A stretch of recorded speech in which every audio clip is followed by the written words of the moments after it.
ഇന്നലെ സ്വാതന്ത്ര്യ ദിനാഘോഷമൊക്കെ കഴിഞ്ഞ് പായസമൊക്കെ കുടിച്ച് എല്ലാവരും വിശ്രമിക്കുന്ന സമയത്താണ് സോഷ്യൽ മീഡിയയിൽ ഒരു വീഡിയോ പ്രത്യക്ഷപ്പെട്ടത്. കാക്ക നേടിത്തന്ന സ്വാതന്ത്ര്യം.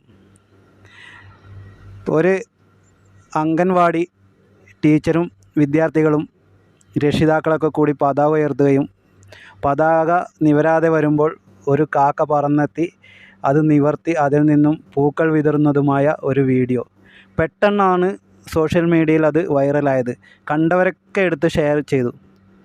ശരിക്കും ആ വീഡിയോൻ്റെ യാഥാർത്ഥ്യം എന്ത്? നിങ്ങൾ ആദ്യം ആ വൈറലായ വീഡിയോ ഒന്ന് കാണാം. അത് കഴിഞ്ഞിട്ട് അതിൻ്റെ യാഥാർത്ഥ്യം എന്താണെന്ന് നമുക്ക് കാണാം.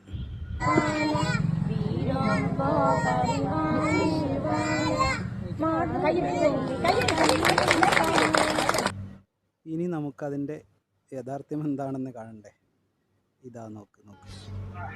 കാക്ക പറന്നു വരുന്നതും തെങ്ങോലയിലിരിക്കുന്നതും കൊടിയഴിച്ച് പൂവ് വിതറുന്നതിന് യാതൊരു ബന്ധവുമില്ലാത്ത യഥാർത്ഥ ചിത്രം. അപ്പോൾ എങ്ങനെയാ? സോഷ്യൽ മീഡിയ പൊളിയല്ലേ?